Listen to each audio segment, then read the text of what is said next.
Bem, galerinha, sejam bem-vindos a mais uma aula de arquitetura e manutenção de hardware. O objetivo da nossa aula de hoje é continuar trabalhando com dispositivos de armazenamento. Eu vou passar um vídeo aqui, daquele mesmo canal no YouTube que a gente eu já apresentei para vocês sobre memória, e aí a gente vai discutindo os detalhes desse importante, né? Componente do computador, né? Você tem todo computador, ele precisa ali de um dispositivo de armazenamento, seja um HD, um SSD ou até mesmo um pendrive para ele poder funcionar, né? Então a gente tem essa importância de estudar e é uma peça que dá defeito, né? A gente vê HDs ali muitas vezes contém a informação toda de uma empresa e se essa informação ela for perdida, você pode perder ali a base de dados, você pode perder a lista de clientes da empresa, o contas a receber, né, da empresa, o que você tem de crédito, os documentos. Uma empresa trabalha no dia a dia com vários documentos, né? Você tem ali um documento para enviar para a contabilidade, você tem uma planilha que você controla, por exemplo, o ponto eletrônico, você tem ali pequenas planilhas para pequenos controles, né? Ah, eu quero fazer um caixazinho aqui, fazer uma análise das vendas que ocorreram, data tal a data tal, e fazer pequenos controles. Então, uma planilha, uma empresa, né, ela precisa de muitos arquivos, muitos documentos. E isso está armazenado no HD. Da mesma forma que uma pessoa física, né? Um profissional liberal, por exemplo, ele precisa ali, vamos supor, um advogado, ele tem as petições dele que estão armazenadas no HD, né? Você tem um dentista que tem, por exemplo, prontuário de paciente armazenado no HD, né? Ele faz um exame num paciente, por exemplo, e aí aquele exame está naquele HD. Então, uma série de informações que estão armazenadas nos HDs, né, o storage drives, né? Muito importante esse dispositivo e a gente tem que lidar com ele, né, de diferentes formas no dia a dia. Seja, por exemplo, um dispositivo externo, por exemplo, um HD externo, um pendrive também externo, seja dispositivos internos, né? Tem máquinas que têm dois SSDs, um SSD, um HD, isso pode acontecer. Então, a gente vai trabalhar com os dispositivos de armazenamento durante essa aula aqui de hoje, e durante essa semana também. Tem muita coisa interessante que eu quero mostrar para vocês. Seja bem-vindo, Armando, seja bem-vindo, Lincoln. Vamos iniciar aí, deixa eu só colocar meu fone aqui para não atrapalhar, né? Só um minutinho.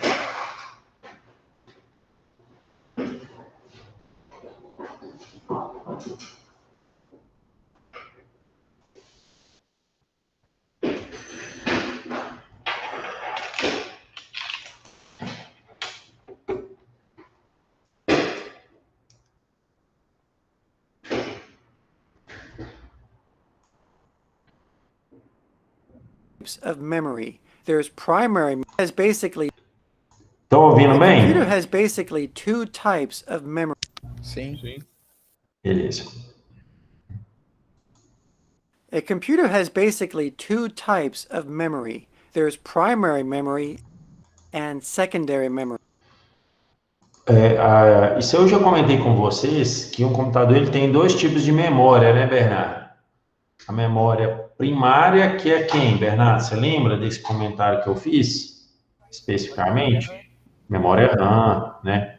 Ele fala aqui na pronúncia dele RAM, né? E a memória secundária, o que é a memória secundária? Memória ROM. Não, não é a memória ROM. Armando, Lincoln, Walter.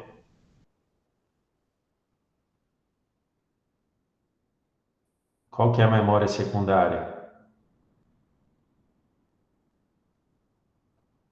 O A HD. memória cache. Não, o HD.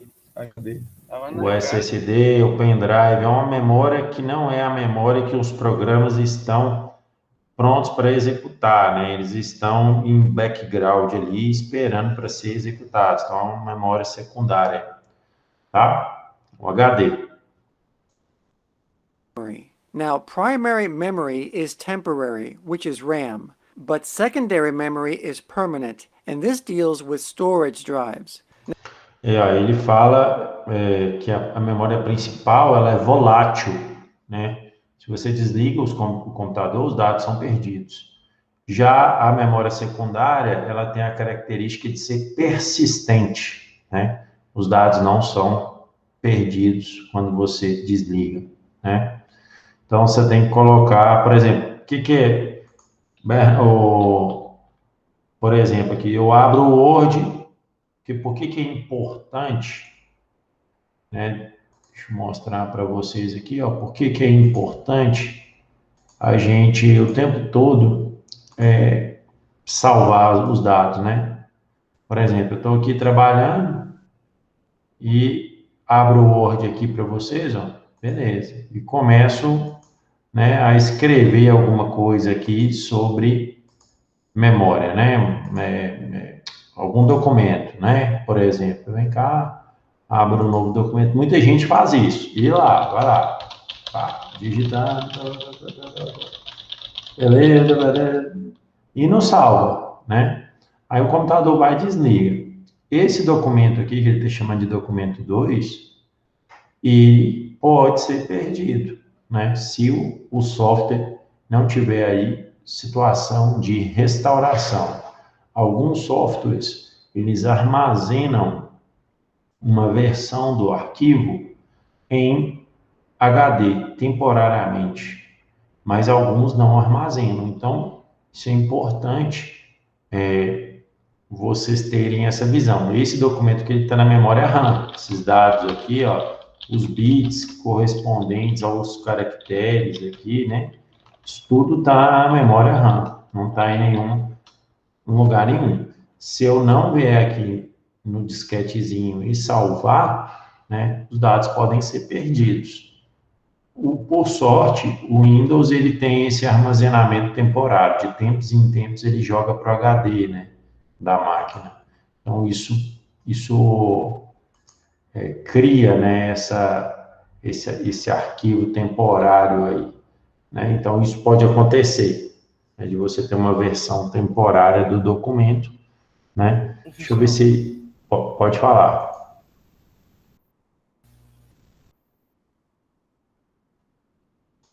Pois não, pode falar. Tipo assim, ó. Quando eu abro uma coisa no computador, tipo lá no Google, qualquer coisa, aí eu desligo, né? Aí, tipo Certo. assim, quando eu volto a mexer no computador de novo, tá lá no Google escrito assim, ó, restaurar. Aí quando eu clico, ele restaura as páginas que eu tive antes.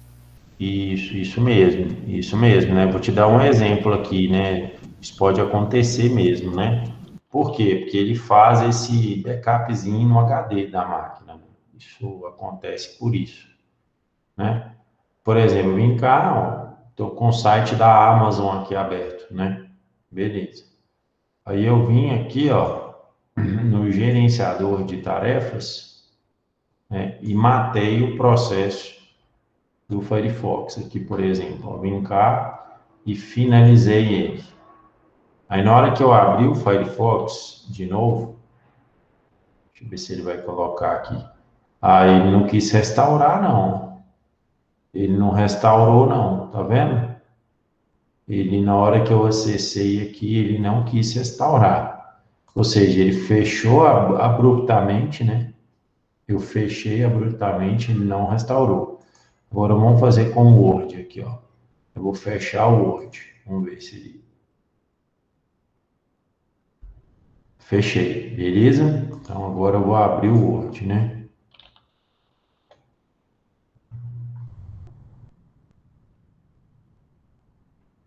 Dessa forma, ele perdeu os dados, ó. Ele não restaurou nada, não, né?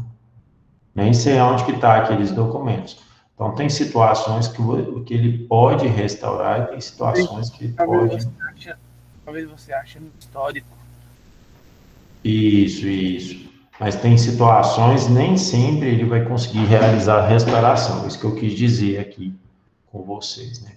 Para vocês. Beleza? Então, os dados estão em memória RAM e os dados em memória RAM são voláteis. No HD, eles são persistentes. Vou continuar aqui a apresentação.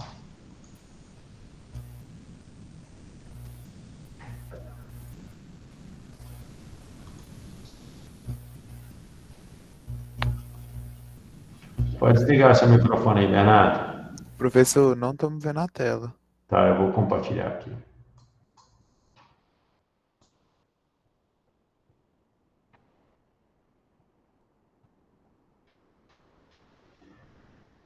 Beleza, vamos retomar aqui minha apresentação. Now, every computer needs a place to store their data, whether that data is photos, documents, video and audio files, or Os dados do computador, né, eles estão armazenados ali no HD, fotos, documentos, vídeo, arquivos de áudio, né? Todo arquivo, ele é um conjunto de bytes, não é isso, gente? Vocês lembram dessa discussão? O que é um arquivo? Né? Se você pegar, por exemplo, um arquivo, esse arquivo ele é um conjunto de bytes, né? Vou dar um exemplo aqui, ó, mostrar para vocês aqui, ó. Isso aqui é muito importante vocês terem essa visão, né?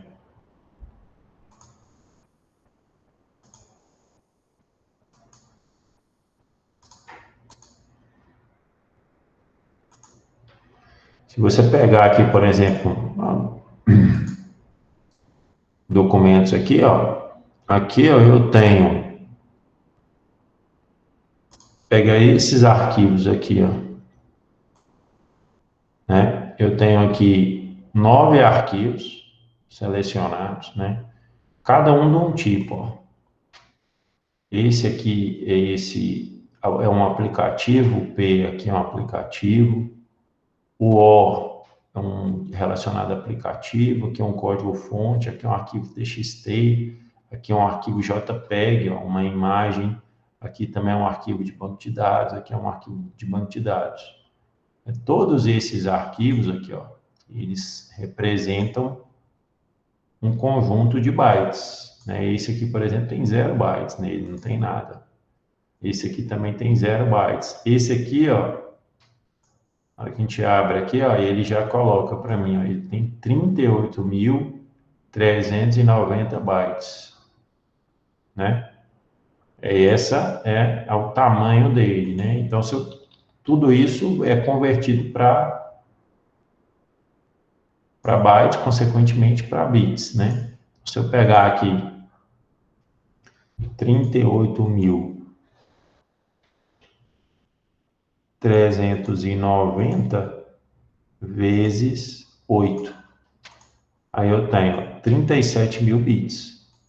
Então, esse arquivo, essa imagem, é uma forma que está no HD, ó, aonde que ele está, né? Ele está no HD aqui, ó, dentro da pasta documentos. Isso, ele está no HD, ele está armazenado no HD nessa pasta, né?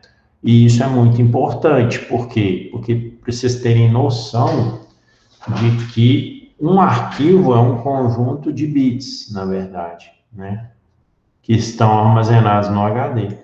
O HD, gente, ele não quer saber se é uma imagem, se é um TXT, ele não está preocupado com isso. Quem está preocupado com o tipo do arquivo é a aplicação, não é o HD. O HD só armazena.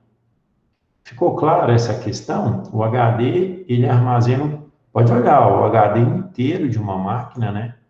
É um conjunto de pastas, que é um tipo de arquivo especial, né? As pastas.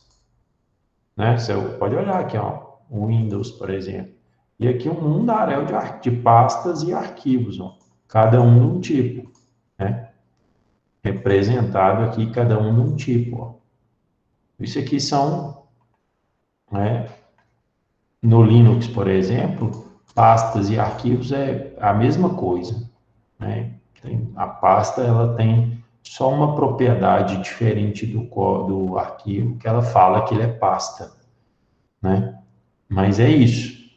Então, o HD ele é coberto de arquivos e pastas, tá? Então, só para exemplificar isso. E pode ser SSD, pode ser pendrive, né? Aqui, ó, os C2 pontos, o meu computador é um HD, é um SSD de 222 GB. E o D2 pontos já é um HD de 160, aqui está colocando 159 GB, 149 GB. Então, eu tenho aqui 2 HDs na minha máquina separados. Um é um SSD e um é um HD. Pois não? Deu para ver que você já gastou muito do SSD e do HD. Tem pouco espaço livre, né, Bernardo? Realmente. Então, gente, isso é fundamental vocês terem essa visão, tá? Um computador, tudo para ele é bits, né? Tudo para ele. O que ele entende, o processador? Bits.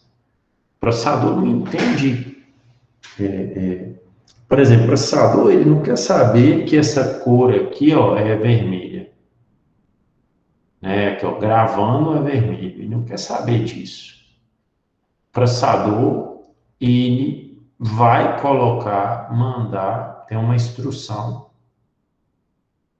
que vai mandar para a memória RAM, para a placa de vídeo, essa tela.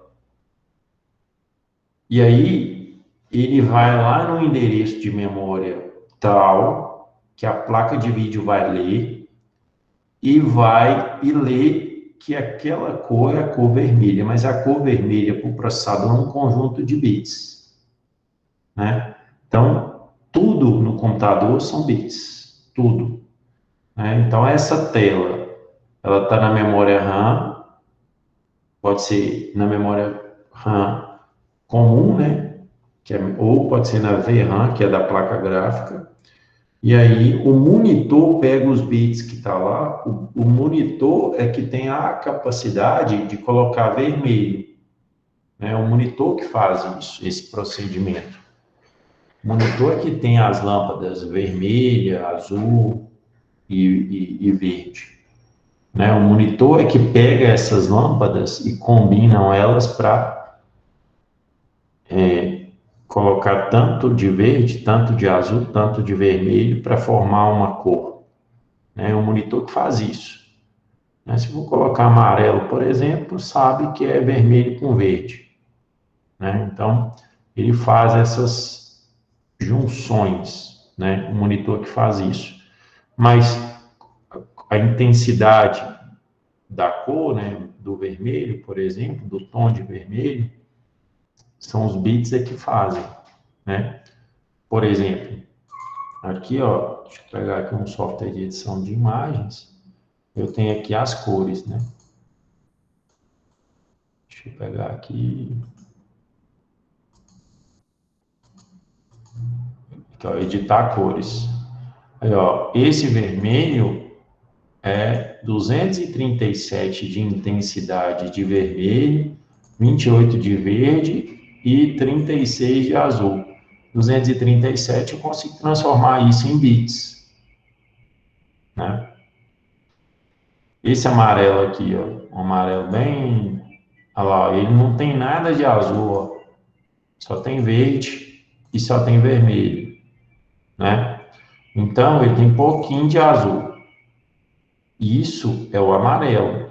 Então, a lâmpada azul no monitor vai acender de 0 a 255.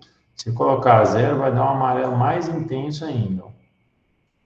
Então, a lâmpada azul não vai acender e a lâmpada vermelha vai acender 200. Vou colocar aqui, ó. A lâmpada vermelha vai acender 255 e 255. Ó. Esse é o amarelo mais intenso que tem, né? Você não tem azul nessa cor, e a lâmpada do monitor vai acender completamente, aí aqui nem aceita 256, ó. Ele não aceita, é só até 255. Então, a intensidade toda de verde e a intensidade toda de vermelho. Então, naquele pixel, no pixel especificamente, eu vou ter vermelho total, verde total e 0 de azul. O monitor faz isso. Como é que ele lê, como é que ele acende aquele pixel? Com essa configuração aqui.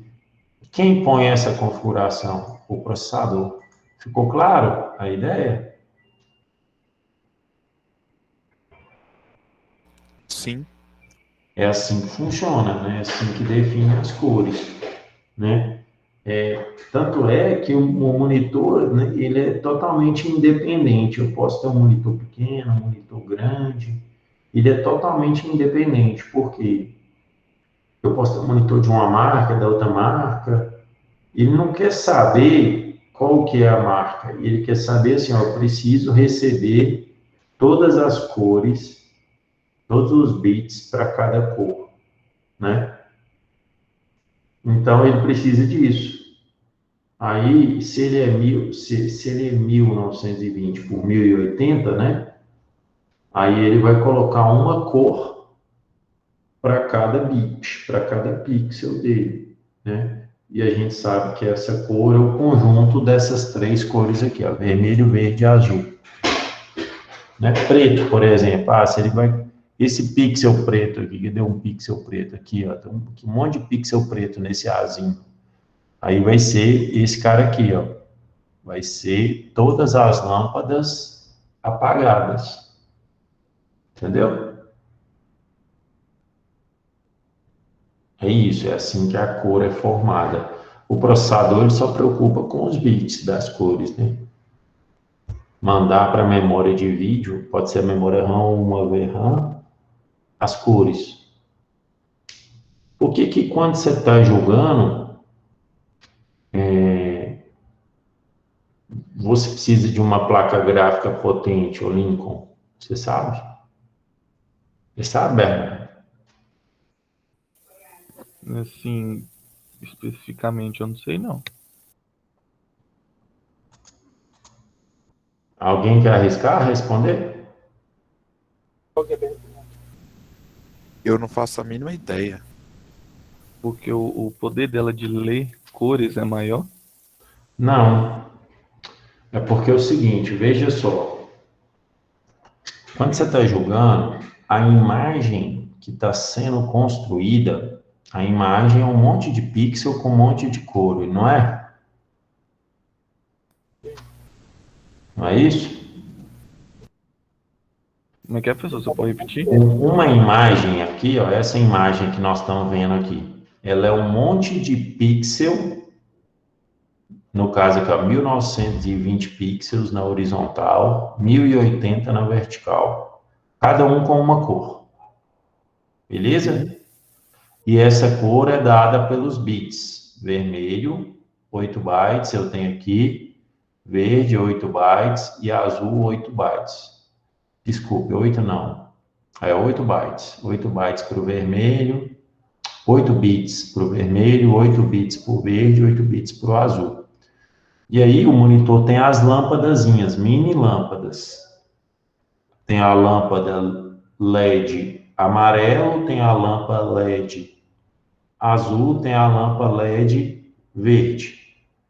É isso que o monitor tem. Então, o monitor ele tem um conjunto de lâmpadas. E aí eu preciso pôr energia nessas lâmpadas. Se eu pego, por exemplo, o amarelo aqui, ó, né, como exemplo, aqui, ó, eu pego aqui, eu ponho energia total no 255 aqui é o total. 255 é o total. Então eu acendo a lâmpada amarela, vermelha com o total dela, com intensidade total, a verde com intensidade total e a azul com zero. A azul fica desligada. Beleza. Só que no jogo, quando eu estou jogando, as imagens, elas não estão prontas. E eu preciso calcular rapidamente qual é a nova imagem a ser apresentada, de acordo com a ação do jogador. Se o jogador vira para a direita, a imagem que vai ser apresentada num instante próximo, no segundo próximo, é uma imagem que tem que ser construída toda do zero. Então, todos os pixels têm que ser recalculados para dar o cenário para a pessoa, para dar essa mudança de cenário, ela acontece de acordo com a mexida do mouse, por exemplo, ou a mexida do teclado. Entendeu? E essa mudança do cenário, ela tem que ser construída instantaneamente, né? Diferente de um filme. Um filme você não precisa de placa gráfica poderosa para um filme. Por quê? Porque num filme as imagens elas já estão prontas. Então basta você trocar, né? Você não tem que fazer cálculo nenhum. Agora, num jogo, a placa gráfica tem que fazer cálculo o tempo todo. Por quê? Se o cara olha para baixo, olha para cima, tudo tem que ser redesenhado de acordo com o ângulo que ele está mexendo, né? E além disso, você ainda precisa de colocar uma segunda camada para dar o efeito real, que é a textura. Então, não é só colorir, é colorir e depois colocar a textura. A textura também tem que ser refeita, e isso é caro, né? É caro, que eu digo assim, custa muito processamento, muitos cálculos matemáticos. Por isso é que você precisa de uma placa gráfica poderosa, porque a imagem ela é construída do zero, de acordo com a mexida do mouse, né? Então, se, por exemplo, o cara vai fazer um futebol, né? Ele vai fazer um lançamento de uma bola, né? Por exemplo, aqui, ó. Ele pega aqui, aí eu vou fazer um lançamento de uma bola. Não, isso aqui não. Vou colocar aqui preto. Aí não tem livre aqui, não, mão livre. Aqui é forma, né? Se ele, mas pode deixar, só para eu explicar. Se ele chuta a bola com força, a bolinha, ela vai ter que fazer essa rotatória. Se ele chuta ela devagar, a bolinha vai fazer essa rotatória aqui, ó. Ela vai ser, o ângulo dela é nesse ângulo aqui, dependendo da intensidade, né? Se o cara dá um bicudão, o ângulo é esse. A trajetória é essa. Se ele dá um chutinho mais fraco, se ele aperta B, por exemplo, a trajetória é essa, né? Isso é construído dinamicamente. Então, para fazer esses cálculos aqui, ó, da trajetória dos objetos, é muita cálculo que tem que ser feito, né? Por isso. Ficou claro? Sim. E já num vídeo, um filme, por exemplo, você não precisa de ter uma placa gráfica poderosa. Por quê? Porque as imagens estão prontas. Então, basta você pegar lá os bytes e jogar na memória RAM, que aí o monitor atualiza. Aí agora, porque elas já estão prontas, já estão armazenadas no HD. No jogo, não. Eu não sei que ação que o usuário vai fazer. Dependendo da ação, o cenário vai ser um. Dependendo da ação, o cenário vai ser outro. Entendeu a lógica? É isso, né? Ou seja, quanto mais coisas num jogo você tem que renderizar, a palavra certa é renderizar, mais poder computacional você precisa da sua gráfica, da sua placa, né? E aí você está falando de algo assim, 50 frames por segundo que você tem que construir. Você tem um poder de processamento muito grande. Mas isso, depois que a gente vai estudando monitores e tal, a gente passa para essa questão, tá? Vamos retomar aqui o nosso vídeo aqui. Então, se alguém te perguntar por que quando você joga você precisa de placa gráfica potente, você explica para ele, olha, em um jogo, as imagens são renderizadas dinamicamente, de acordo com a ação de quem está jogando. Se ele tem uma ação, eu tenho que construir uma imagem X. Se ele tem uma ação, uma outra ação, eu tenho que construir uma imagem Y. E essa construção que a gente chama de renderização, ela é muitos cálculos que você tem que fazer, né?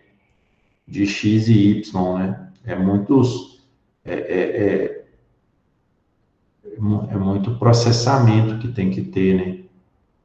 O ângulo, por exemplo, da bola, o ângulo do jogador, o ângulo do atirador, a arma dele, né, da forma que ela vai ser apontada, tudo isso são vários cálculos que são feitos, né, o tempo todo. E esses cálculos demandam de processamento. An operating system. A computer needs a place to store this data internally on a storage. Um computador necessita de um local para armazenar os dados internamente no storage drive, né? No storage é armazenamento, no drive de armazenamento. And these drives also need to be non-volatile, which means that they will retain the data even Então, esse storage, os dados não podem ser voláteis, né? Isso que eu quis dizer. if the power is turned off. And there are different types of internal storage drives that a computer uses. And these drives could be magnetic hard drives, solid-state drives, or hybrid drives. Aí, ó, interessante, ó. Você pode ter basicamente 3 tipos de HD, né? Você pode ter o SSD, que é uma memóriazinha, né? Você pode ter o HD magnético, né? E você pode ter o HD híbrido. O híbrido, ele tem um pouco de SSD e um pouco de HD nele. Ele é os dois ao mesmo tempo, tá? So let's first talk about magnetic hard drives. Now, magnetic hard drives have been around since the beginning of Estou falando que os HDs magnéticos, eles têm lá os discos magnéticos, né? Nesse caso aqui, ele tem 3 discos magnéticos, ó. E eles foram introduzidos pela IBM em 1956. of computers. They were introduced by IBM in 1956, and even though they've been around for a long time, they are still used today. Ó, eles já existem há muito tempo e eles são utilizados até hoje. Eles não são tão mais baratos do que o SSD, não. São mais baratos, mas não são tão mais baratos. Um computador com 1 GB de HD e 2 GB de HD, por exemplo, ele é equivalente a um computador com um SSD de 256 GB, né? Então, um HD de 2 teras, desculpa, falei 2 GB. Um HD de 2 terabytes, o preço, né, ele equivale a um SSD de 256 GB. Ficou claro essa fala minha? Sim. Tranquilo? Sim. The hard disk drive is a sealed case that contains magnetic disks, and these disks is where the actual data is stored on. These disks rotate at high speed. Ó, uma peça de manutenção que às vezes costuma acontecer é você trocar esse cabeçote de leitura que às vezes com o tempo ele pode dar algum problema, né? E pode estragar, tem como trocar isso aqui no HD. E outra coisa que você pode fazer também é você encontrar no seu HD aqueles black blocks, né? Quer ver, ó? Deixa eu pegar aqui só um minutinho.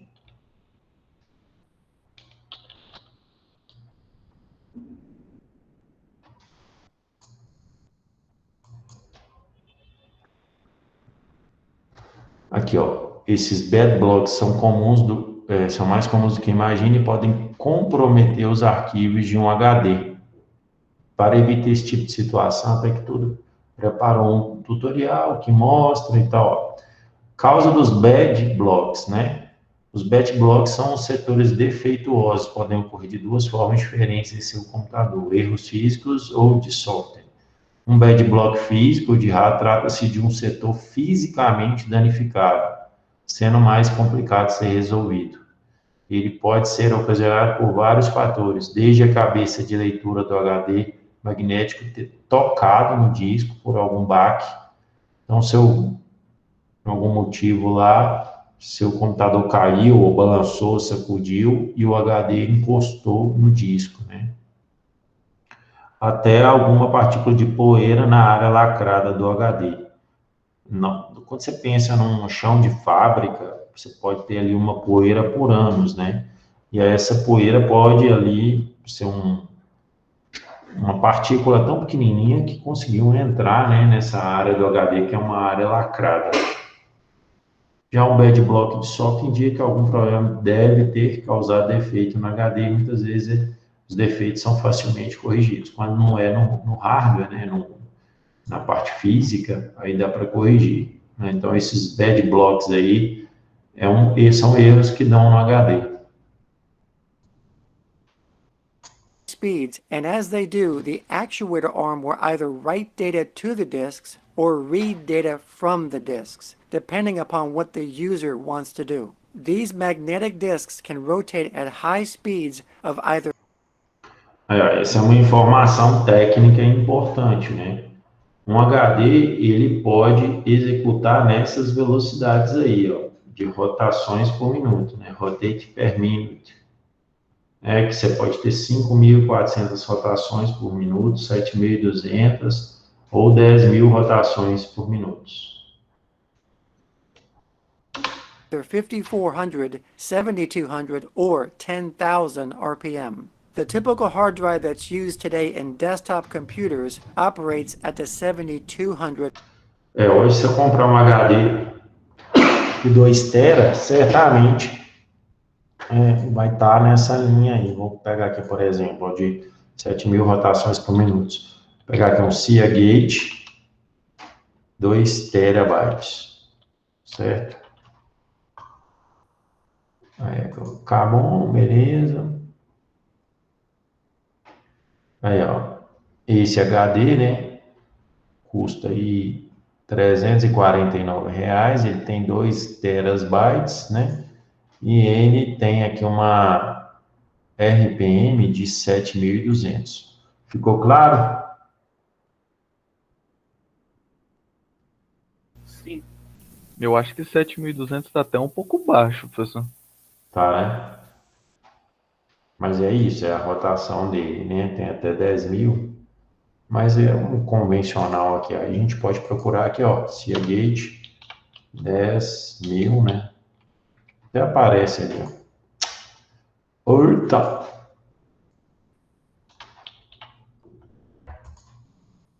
Performance desse HD vai ser melhor, né?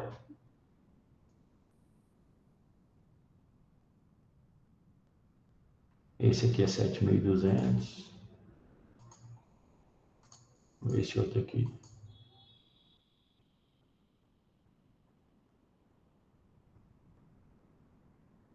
Esse é 5.900, nunca tinha visto. Vou pegar esse mais carinho aqui. Seagate Exos 7.200.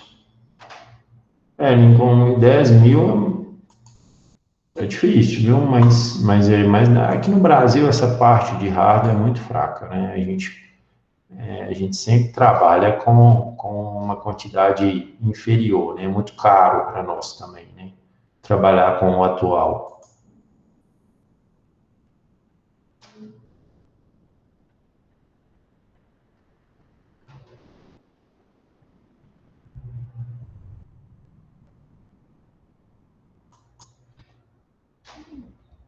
Aqui, ó, ele tá Voltei aqui, só um minuto.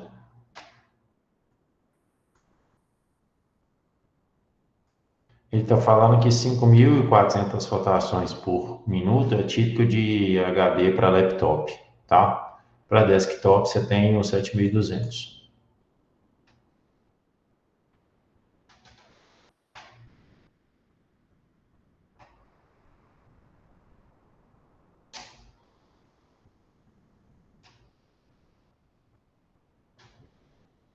Aí, ó, o que ele quis dizer é que esses de 10.000 rotações por minuto, eles não são tão comuns, porque se o cara vai investir isso tudo num HD, ele prefere trabalhar com SSDs, né?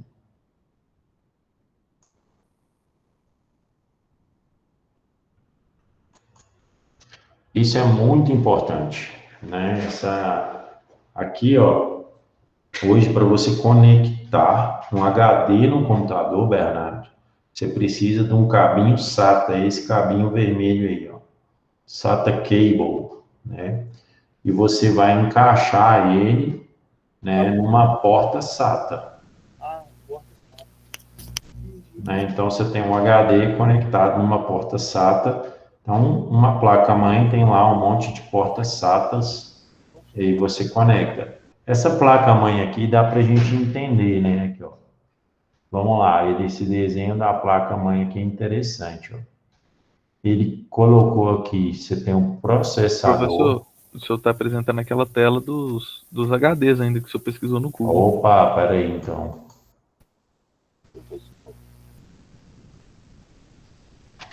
Vamos lá, vamos voltar aqui, ó. Needs of solid-state drives, which we'll talk about next. Hard drives today use the serial ATA interface. Now, this is a newer. Olha lá, ó, você tem aqui, né, o cabo SATA conectando o HD na placa-mãe, né? Então, esse cabinho vermelho aqui que faz essa conexão. Aqui na placa-mãe, você tem os slots de memória. Por que que eles têm duas cores? Normalmente. Não é obrigatório, não.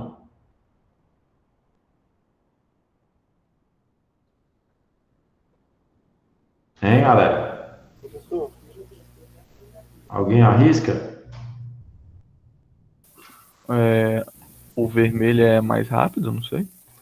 Não. Eles é para aquele propósito de dual channel, né? Então, se você vai colocar dois modos e obter o benefício do dual channel, que é a dupla transmissão de dados, né? Se dobrar a transmissão de dados, você tem que colocar os módulos de memória DIMM no vermelho ou no preto. Então, é aos pares, né? Beleza? Pessoal, eu queria falar uma pergunta para você. O meu processador, ele chama Intel UHD Gráficos C520. Ele é bom? Não, a Dell ela não fabrica processador, né? Será que não é o seu computador, não? Porque a Dell não fabrica processador, né? Eu não conheço os processadores da Dell. Essa UHD Graphics aí é a placa de vídeo integrada do processador. Pode ser a placa de vídeo, né, integrada. Faz o seguinte, Bernardo, roda aí o Hardware Info, que é aquele software que eu passei para vocês, né, para dar uma olhada melhor na sua máquina, para ver qual que é o processador. Às vezes pode ser um HD, né, eu não sei se acho que a Dell fabrica HD. Professor, eu tenho dizendo aqui, ó, vamos ver se eu vou ficar agora. Intel Core i3. Aí, ó, o seu é um Intel Core i3, é um processador Intel, não é, o seu processador não é um Dell. Intel Core 1 i3/7. Às vezes essa placa gráfica aí também não é, a Dell não é de fabricar a placa gráfica, ela só monta o computador, né? Então é mais ou menos assim, a Dell é como se fosse uma montadora de carro. Você tem a Fiat, você tem, sei lá, Hyundai, Renault, você tem a Volkswagen, aí o motorzão do carro é outra empresa que fabrica, seria mais ou menos assim, né? E aí ela só pega aquele motor e monta o carro. Por exemplo, a Fiat tinha um carro dela que usava motor Chevrolet, né? O motor, é claro que normalmente quem fabrica é quem monta, né? Que ali é que está o segredo, consumo de combustível, potência, né? Talvez seja a parte mais importante. Mas muitos carros são montados, né? Por exemplo, parte de direção. A direção, ela é Magnete Marelli, por exemplo, que é um fabricante de direção hidráulica e tal. Parte de escapamento já é uma outra empresa. Pneu já é Goodyear, Pirelli, né? Aí a carcaça, né, não, o chassi já é o montadora. Então, isso tudo, o farol já é outra empresa. Então, esse tipo de coisa acontece muito, muita terceirização de serviço, né? Aí ela monta o carro, ela não faz parte de todas as etapas, não, né? Normalmente o motor é de quem fabrica mesmo, né? Você tem ali o motor e é ele o fabricante daquele motor. Vamos lá, a gente vai continuando aqui. Ó, cabo SATA, né? Para conectar HD. Standard that is faster than the outdated parallel ATA interface. So instead Ó, você tem, antigamente, os HDs, não eram SATA, era esse PATA aí, ó, que é paralelo, P de paralelo, o S de serial. Essa comunicação paralela, que seria o barramento aqui, ela está desatualizada, não é mais utilizada. Os HDs antigos, os disquetes utilizavam esse cabo, a gente chamava de cabo flat, né, para transformar, para conectar, né, o HD na placa-mãe. of data traveling in a parallel path, the data travels in a serial path, which means that the data travels one bit at a time. SATA drives have transfer speeds of averaging 6. Isso é uma informação importante. Taxa de transferência de um HD. Ele chega a 6 gigabits por segundo. Tá? Isso é muito relevante.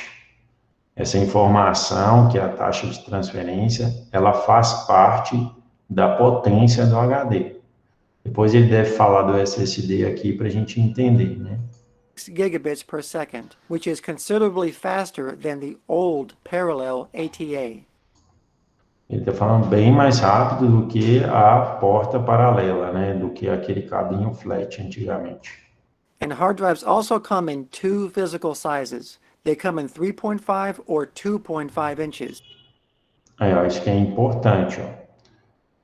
A forma do HD também é relevante, né? Você tem HDs com 2.5 polegadas, né? 2.5, uma polegada é 2,4 centímetros, então 2.5 vezes 2,54 centímetros dá 6 centímetros e 35. Ou você tem HDs um pouquinho maiores, né? Que é de 3.5 polegadas vezes 2,54, dá aproximadamente 9 centímetros, né? Aí aqui, ó, 3.5, os drives 3.5, eles são usados, né, por computadores desktop e servidores, tá? E os 2.5 são usados por notebook. Então, a forma, o tamanho dele é importante. Is what desktop computers and servers will use. And 2.5-inch drives is what laptops will use. Então, o pequenininho de 2.5 polegadas são usados em laptops. E o 3.5 são usados em desktops e servidores. Another type of storage device is called an SSD, or solid state drive. Agora é outro nível, né? Solid State Drive, né? SSD. É engraçado, né? Tipo assim, o brasileiro, ele dá uma abreviada nos nomes, né? Ele nunca fala Solid State Drive, né? Um HD, ele sempre pega, não, HD, né? E em outros países, assim, isso não é sempre não, tá? Mas em outros países, eles seguem isso, né? Eles falam Solid State Drive, hard drive, eles usam, né? Assim, no Brasil também fala disco rígido, o disco rígido, mas aí vai usando, acaba o brasileiro abreviando. Por exemplo, você vai pegar um celular, no mundo inteiro, o chipzinho do celular é SIM card, no mundo inteiro, né? No Brasil é chip. Vou trocar o chip do meu celular, né? No mundo inteiro é SIM card, né? E no Brasil não, no Brasil é chip. Então tem o brasileiro ele acaba alterando algumas situações. Isso pode ser bom, em determinada situação, todo mundo vai entender, né? O HD. Só que o HD pode confundir com o outro HD, que é o High Definition, né? Aí, às vezes, que os dois têm a ver com tecnologia, né? Você tem um HD, aí o cara fala, minha televisão é HD, né? Que é High Definition. Não, eu estou falando de Hard Drive, entendeu? Na verdade, é Hard Drive Disk, né? O HD aí. É HDD, né? Então, tem essa característica, né?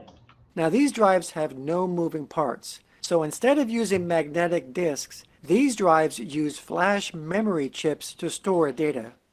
Aí, ó, isso é importante, ó. Eles usam memória flash, tá? Isso aqui é muito relevante. Deixa eu só ver se aqui nesse próprio canal tem um vídeo de memória flash. Só um minutinho, pra vocês entenderem o que é memória flash. Imagina um celular com HD, daria certo? O que vocês acham? Ou teria que ser uma memória flash? Ou teria que ser SSD?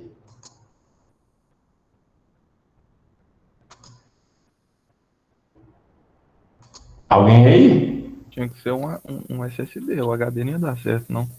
Por quê? Ué, porque ia ter que ter um disco rígido com... não Mas, sei, na verdade. mas se eu fizesse um bem pequenininho, Isso eu pegou, eu não sei não.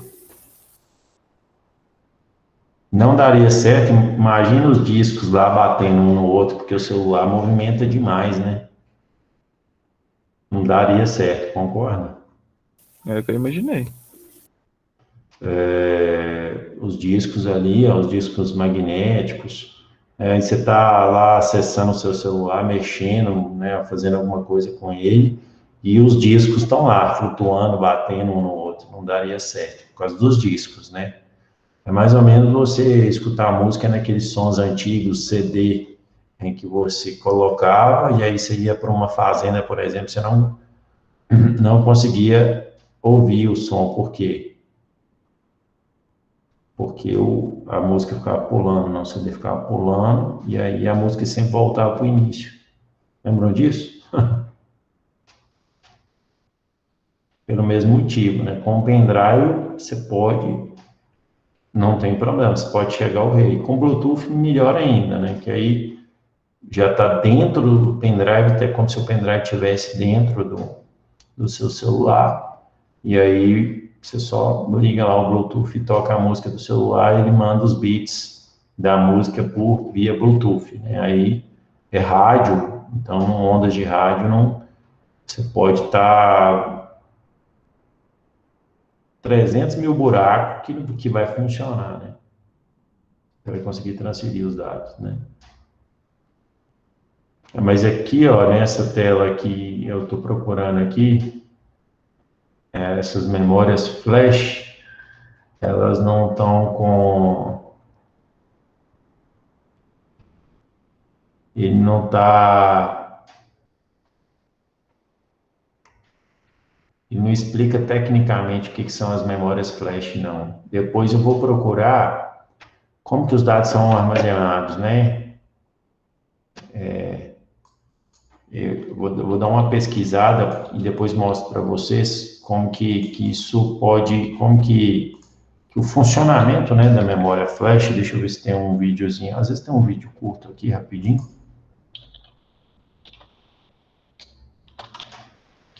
Flash memory. Deixa eu só ver se tem aqui rapidinho.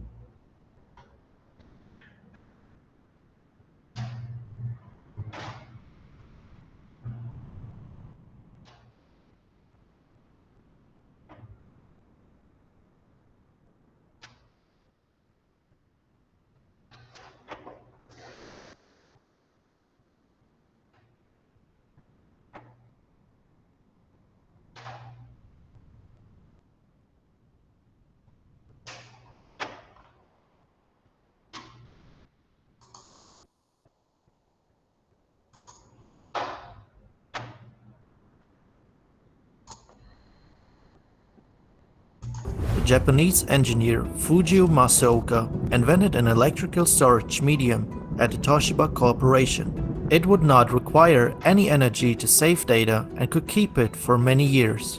The name was proposed by a co-worker of Masuoka, Shoji Arizumi, who saw the fast process of erasure for the first time and said that it reminded him of a camera's flash. Nowadays, flash memory is everywhere. It is used as a solid-state drive in laptops or desktop PCs. It's in our smartphones and memory cards, thumb drives, and on and on. There exists a big variety when it comes to computer memory. They can be categorized as volatile and non-volatile storage mediums. Volatile memories lose their data when electricity is turned off. Flash memory, however, is classified as non-volatile. It stores bits electrically and technically counts as an EEPROM. Ele está falando que tecnicamente é como se fosse uma EEPROM, tá? Essa EEPROM, ela é uma ROM que pode ser programada e pode ser apagada, erasable. Or electrically erasable programmable read-only memory. It means that data can be programmed into and erased easily from the device. For example, EEPROMs can be programmed electrically too, but are not electrically erasable. They depend on UV light that must shine through. Olha que interessante, ó. Ele está falando que uma EEPROM comum, ela não pode ser apagada pela eletricidade. Você tem que colocar uma luz UV para apagar os dados, numa EEPROM, né? Through a small window onto the die. In ROMs, data is written into the chip during manufacturing, whereas in PROMs, data can be written into only once and through the help of a special program. Ele está falando que uma PROM, ela pode ser programável, né? Mas você não pode apagar, você não pode escrever dados nela. Programmer. The fundamental building block of conventional flash memory is the floating gate MOSFET, or... Aí, ó. Ele está falando que o bloco de construção fundamental de uma memória flash é esse MOSFET aí, ó. Ou Flash Cell, né? Floating Gate MOSFET. Vamos ver o que é isso, se ele mostra pra gente. Vamos ver aqui, ó. Deixa eu só traduzir aqui. Aqui a gente está dando uma forçada, né? A gente está vindo um pouquinho para a eletrônica.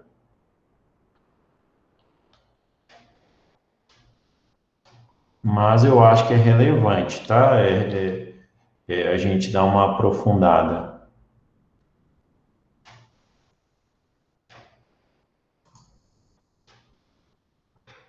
Esse floating gate, eu não sei, o MOSFET, ele é um transistor, tá? Flash cell. Floating gate MOSFETs have a structure similar to the one of normal MOSFETs. Ele está falando que um MOSFET, um floating gate MOSFET, tem uma estrutura similar a um MOSFET normal. Deixa eu ver aqui, deixa eu pegar um MOSFET aqui. Deixa eu pôr só no YouTube. Isso aí é porque a gente falou de memória RAM. A memória RAM tem capacitores dentro dela, deu para entender. Vocês lembram dessa parte?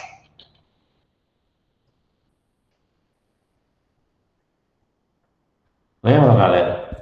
Sim.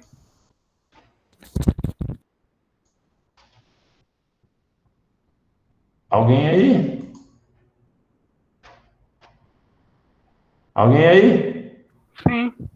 Oi? Falou? Não, só perguntando para vocês o seguinte. Se vocês lembram quando eu falei, como é que a memória RAM armazena os bits, né? Vocês lembram disso? Ela armazena por meio de capacitores, né? E agora eu estou mostrando para vocês, nesse vídeo aí, que as memórias flash, elas são utilizadas né, para armazenar dados utilizando MOSFET. Tá vendo? É isso que ele está querendo dizer aí. Aí eu queria mostrar para vocês. Only difference being a float. Eu queria mostrar para vocês como é que o MOSFET funciona. Deixa eu ver aqui se eu consigo mostrar rapidinho.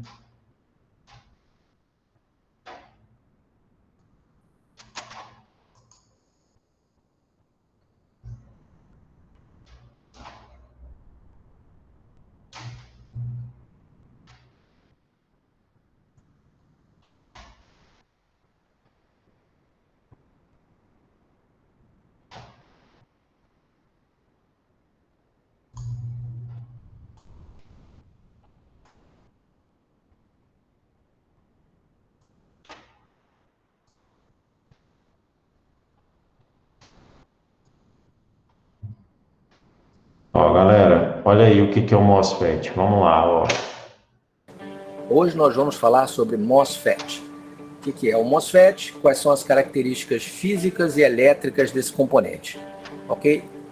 O MOSFET é um componente hoje em dia extremamente importante na eletrônica, muito utilizado em diversos equipamentos. Então nós vamos conhecer o que é e como ele funciona. Basicamente, o MOSFET, esse nome MOSFET, vem de Metal Oxide Semiconductor Field Effect Transistor, ou seja, um transistor de efeito de campo com semicondutor de óxido metálico. Okay? É uma tradução literal aqui do nome dele. E, basicamente, ele é constituído de 3 pinos. Os pinos...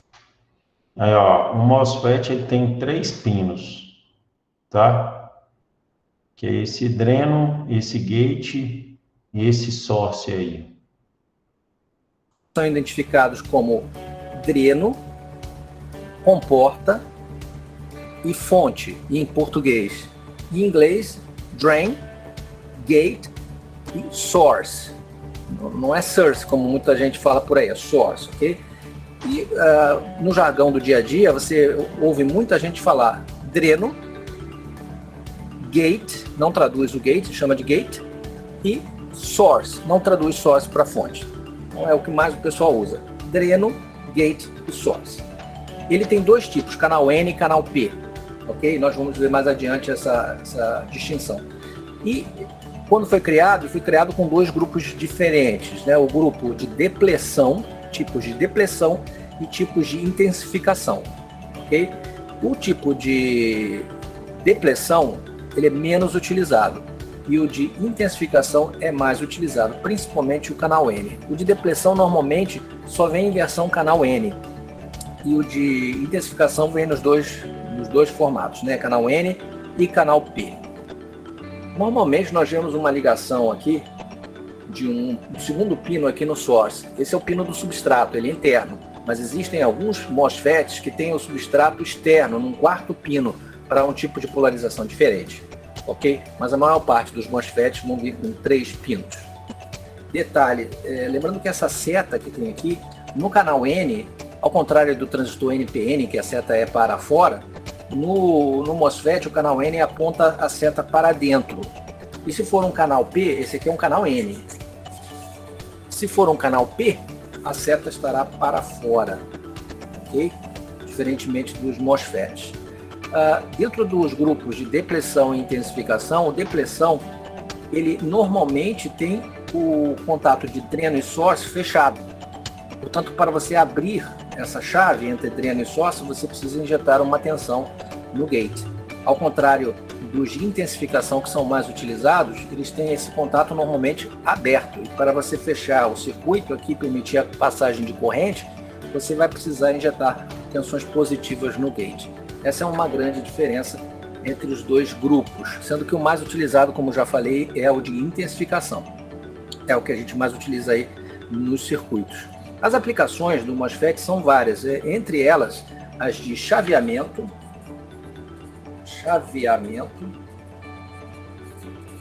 onde eu utilizo ele como uma chave através da porta gate. Lembrando uma coisa muito importante, que, ao contrário dos transistores bipolares que trabalham com corrente, ou seja, são amplificadores de corrente, trabalham com variações de corrente e ganho de corrente, o MOSFET trabalha com tensão. Ele é muito mais próximo do que era uma válvula.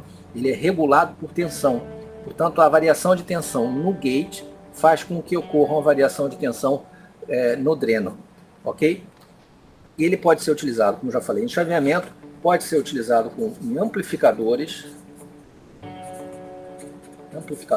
Está muito técnico aqui, eu queria um exemplo mais basiquinho, sabe? Tá muito bom esse vídeo, porém ele tá muito técnico, né? MOSFET stores data.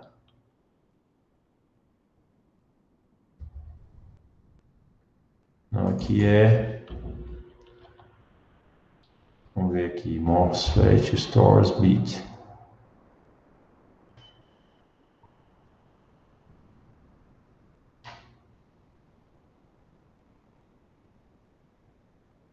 Vamos ver esse aqui, ó. Tá bem, talvez ele seja... Fala galera, beleza? Aqui é o Wagner Rambo do WRKids Channel e este é mais um vídeo do nosso curso de eletrônica aplicada. Vamos deixar um pouco de lado o MOS, ou porta, o terminal de drain, ou dreno, e o terminal source, ou fonte. Outra representação para o canal N, o canal N. Temos também, hoje, configurando um transistor canal N como chave, aplicando as tensões adequadamente, e acionando uma lâmpada 110 ou 220 volts. Vamos demonstrar como você faz isso.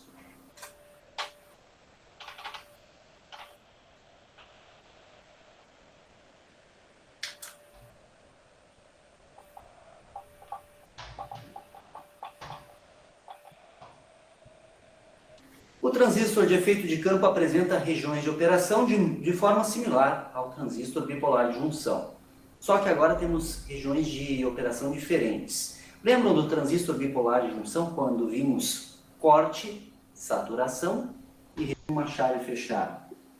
Então veja o seguinte, encontrar como VT menor do que você que trabalha com eletrônica. Não tá legal, não tá muito técnico isso aqui. Eu acho que eu não queria nesse nível, não. Eu queria só mostrar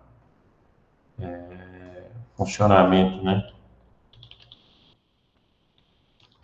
Um MOSFET funcionamento aqui, ó.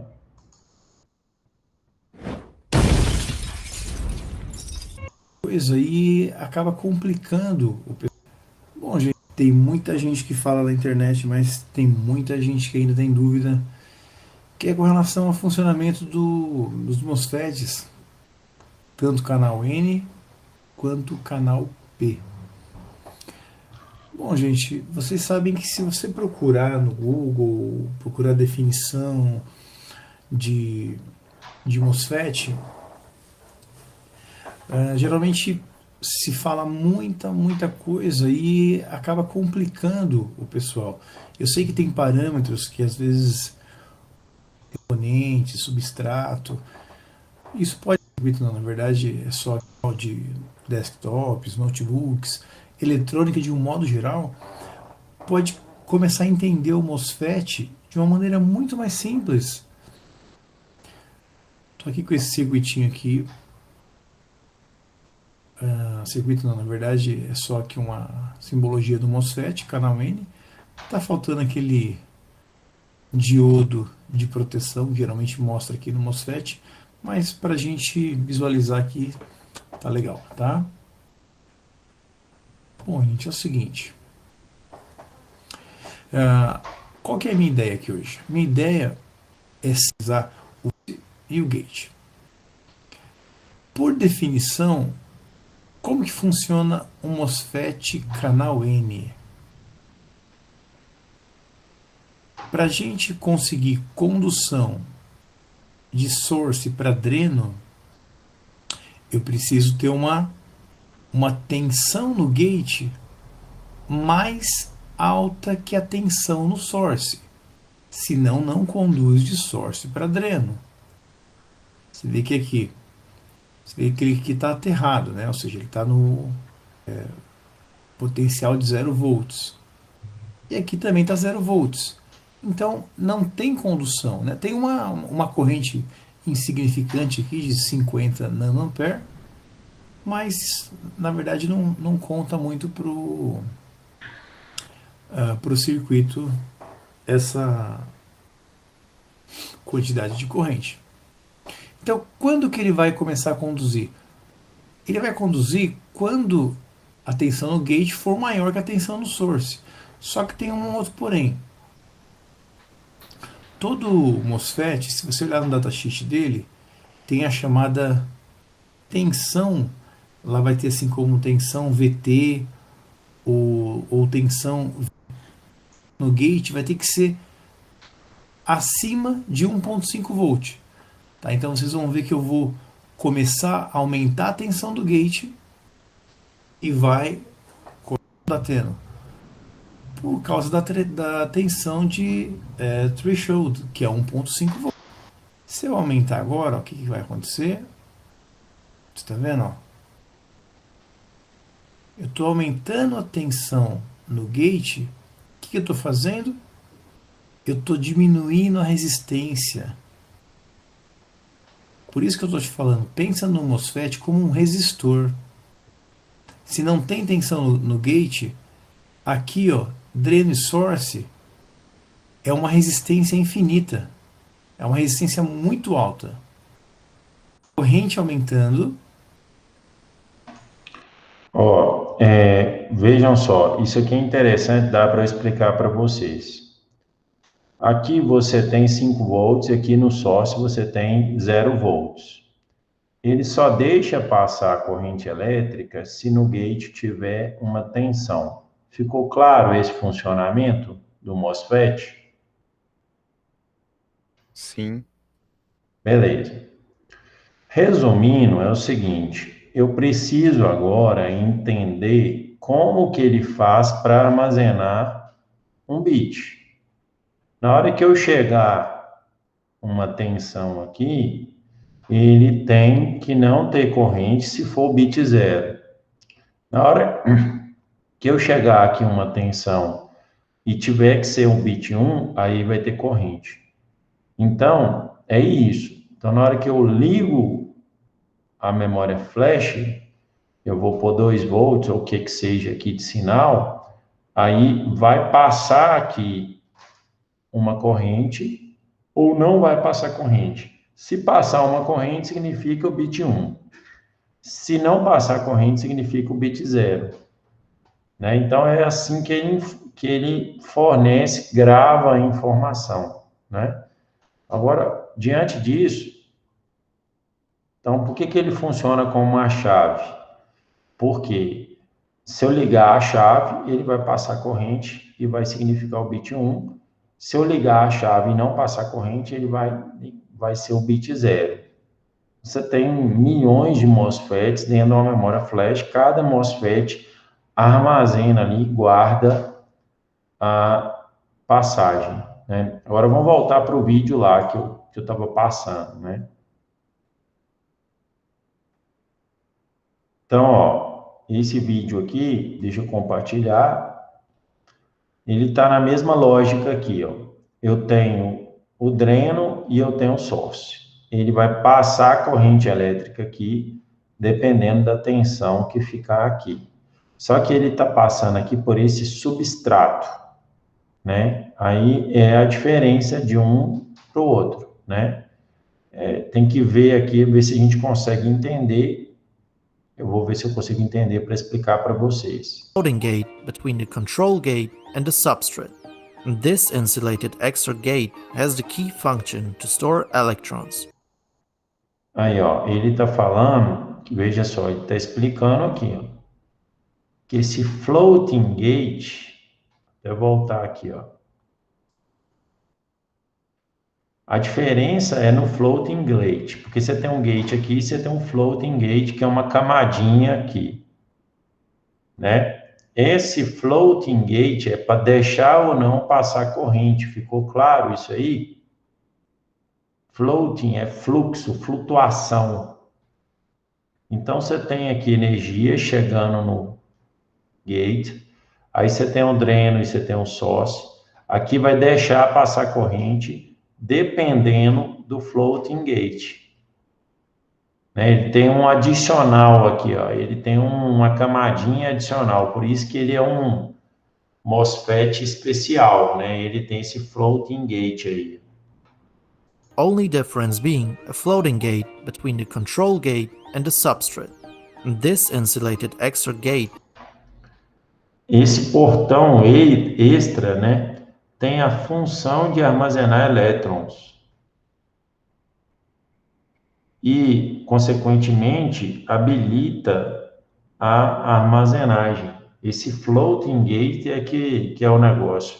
Has the key function to store electrons, thus enabling data storage. Source, drain, and the non-conductive silicon dioxide. All these parts are organized like in a conventional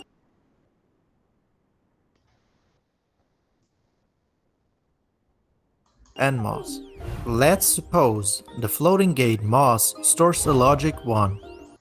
Aí, ó, ele está falando, ó, que o floating gate armazena o 1.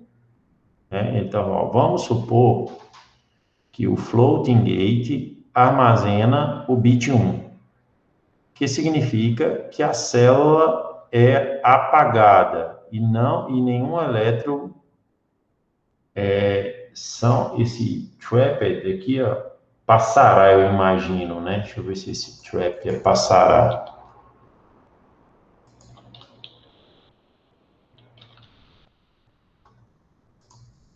Deixa eu ver se você é. Peraí, só um minuto.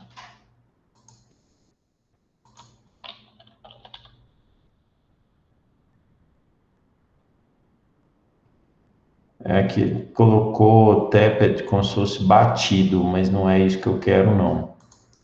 Vamos seguir aqui, não deu aqui esse trapped, né? Não, é trapped.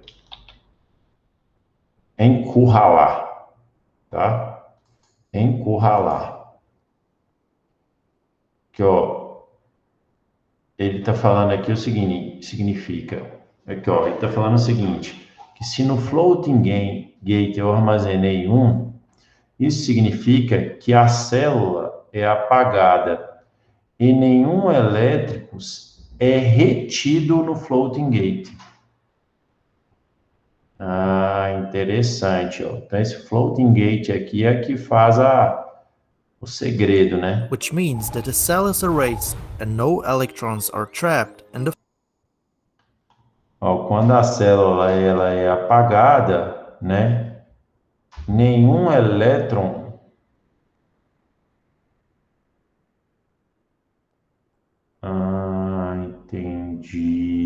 entendi.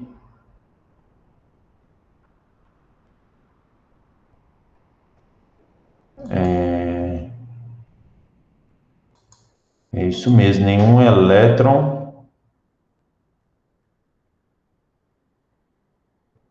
Ele fica energizado mesmo, fica com os elétrons lá, sabe? Ele tem essa capacidade aí de armazenar energia. Engraçado, né? Os elétrons ficam nesse floating gate, ó. Quando essa célula de SiO2, o que é SiO2? Que material é esse? Dióxido de silício. Ou sílica. Entendi. É o dióxido de silício, viu, gente? Esse SiO2 é dióxido de silício. E ele está grudado aqui em dióxido de silício também, ó. Embaixo, né?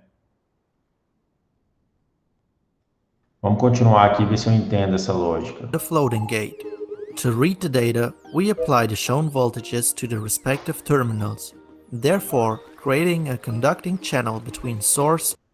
Aí, ó, ele está colocando aqui o seguinte, ó, que quando você joga eletricidade, você tem corrente aqui, né, passando, porque é 1. Então, você deixa passar corrente, isso que ele está explicando, ó. And drain. In addition, a Olha lá, ó, no dreno, né? current sensor is used to measure the flowing current. The flow of electrons is then being interpreted as a logic 1. Aí, ó, então, como tem fluxo de elétron, tem corrente, ele interpreta, né, ele tem esse canal aí, né? Ele A tem, conducting channel between source and drain. In addition, a current sensor is used to measure the ele tem um sensor de corrente aqui, ó, que ele usa para medir esse fluxo de corrente. Tá? Ele tem um sensor de corrente que mede a corrente. flowing current. The flow of Se o fluxo de elétrons é então o fluxo de elétrons está então sendo interpretado como 1. electrons is then being interpreted as a logic 1.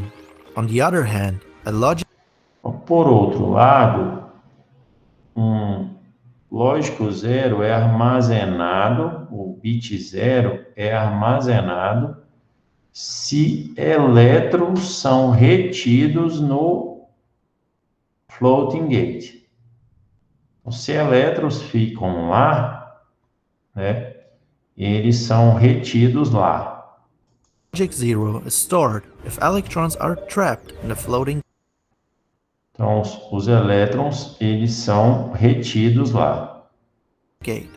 Reading the data requires the same voltages as before. This Aqui, ó, peraí. and a logic 0 is stored if electrons are trapped in the floating gate. Reading the data requires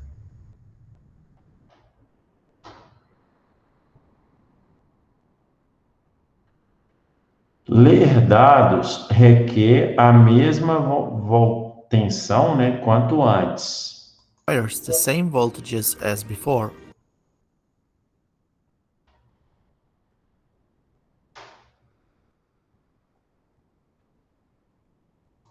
This time around, we will not measure a current, because the trapped electrons have raised the threshold voltage of the flash cell.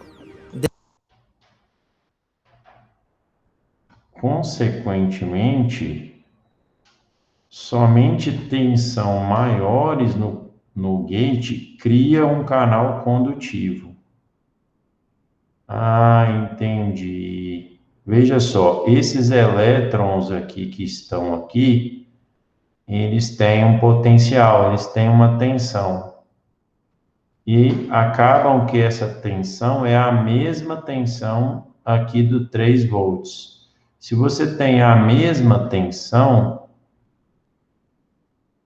então você não tem diferença de potencial.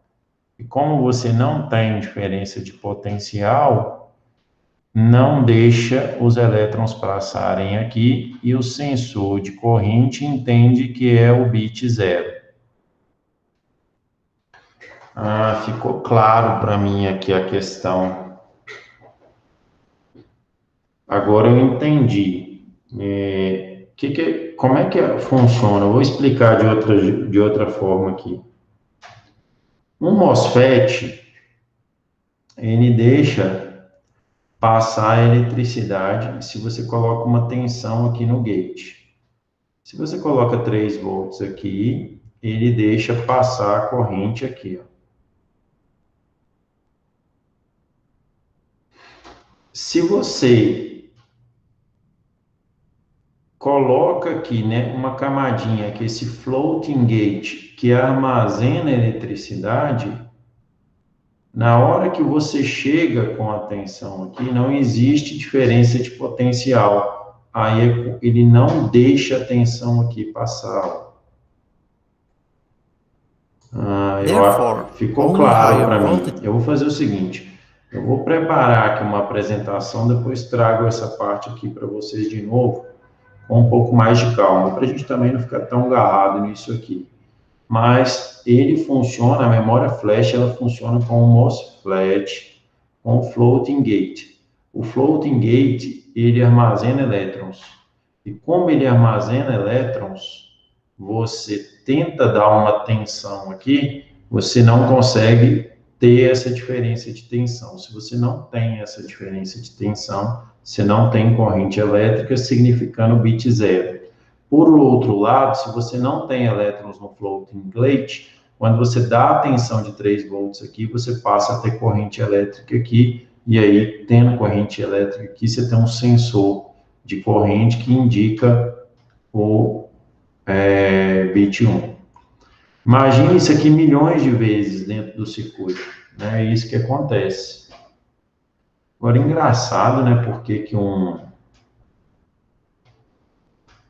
Porque se você gravar os dados, os elétrons ficam lá eternamente, né? Engraçado isso, mas é muito perfeito, né? O ser humano consegue fazer cada coisa que, às vezes, a gente surpreende, né? Mas é bem interessante como é que o MOSFET, eu vou colocar esse link aqui, esse vídeo, e a gente vai discutir ele na próxima aula, para não ficar também muito cansativo, né? Pega ele aqui e vou colocar ele, vou disponibilizar para vocês com um vídeo extra aqui para a gente poder discutir melhor isso na próxima aula. E aí a gente retoma as explicações também relacionadas aos HDs. Algum comentário? Tá dando para entender parcialmente, né? Pelo menos parte da apresentação tá dando para entender. Sim, só ficou um pouco confuso dessa parte aí desse último negócio aí que tem esse nome grande aí, que eu até esqueci. MOSFET. MOSFET, né? Eu vou explicar para vocês de outra forma. Eu vou explicar para vocês, vou desenhar isso aqui. Eu vou deixar isso aqui para a nossa aula de amanhã. E aí eu explico para vocês, eu desenho e explico para vocês como é que o MOSFET faz para armazenar o bit 1 e o bit 0, né? Que eu acho que isso que não ficou claro. E isso é a essência da memória flash, né? A memória flash, essencialmente, ela é essa composição de vários MOSFETs, né? Mini MOSFETs, né? Isso que é interessante, o ser humano conseguir gerenciar essa eletricidade aí. O Vale do Silício, porque aí já tem até uma explicação aqui mais técnica. Por que o Vale do Silício, ele chama Vale do Silício, né? Por causa dessas camadinhas aqui, né? O silício, ele tem esse poder de controlar a eletricidade, né? Olha para você ver, se armazena aqui, ó. O ser humano conseguiu criar uma camada química aqui de silício, né? Que mostrei para vocês aqui, ó. Dióxido de silício, né? Ele consegue guardar, né? A eletricidade, né? O CO e a eletricidade.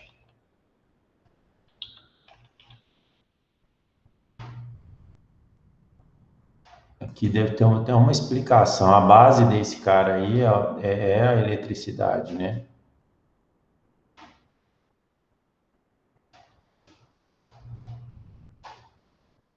O dióxido de silício não conduz eletricidade sobre circunstâncias normais, porque nele não há elétrons livres, estão presentes para condutividade. É usado como isolador dentro de circuitos integrados, porque pode ser crescido na bolacha de SiO2, né? É por isso, é porque ele não conduz eletricidade, né?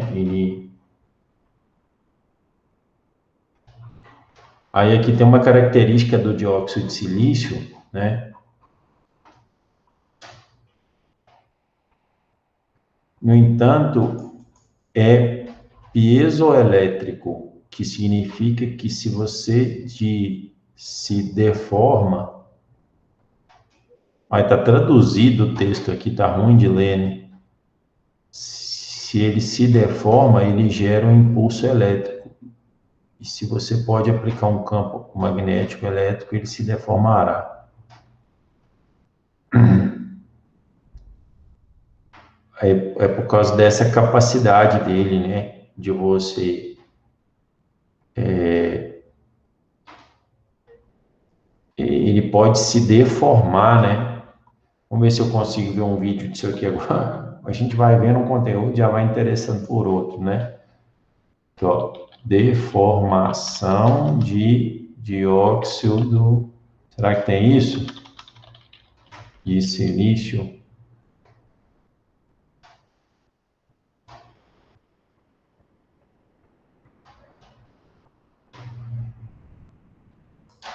Deve ser dióxido de silício, campo magnético, né? Vamos ver aqui, ó. Ver se tem alguma relação aqui.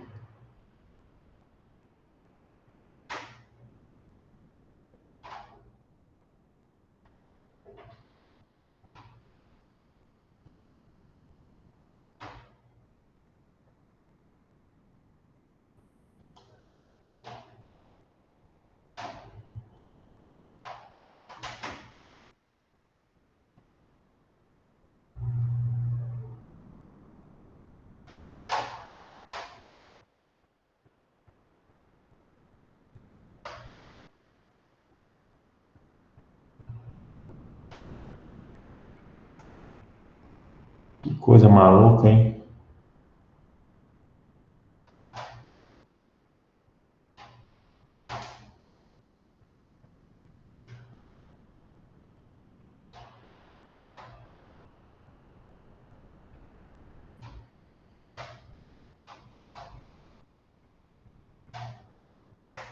Parecendo aqueles negócios que hipnotiza.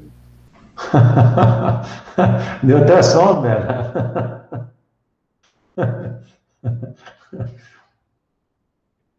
Ai, ai. Mas é porque ali, na hora que ele chega o campo magnético, ele se deforma, né? E aí ele consegue passar a eletricidade, sabe? É isso. É essa que é a ideia ali do campo magnético, né? O MOSFET é a base disso, né? Aqui, ó, quando você chega a eletricidade aqui no gate, tá vendo que ele não está conectado? Vocês estão vendo essa parte aqui? Sim. Aí, o campo magnético, quando você gera uma eletricidade ali, ele gera o campo magnético. O campo magnético, ele faz com que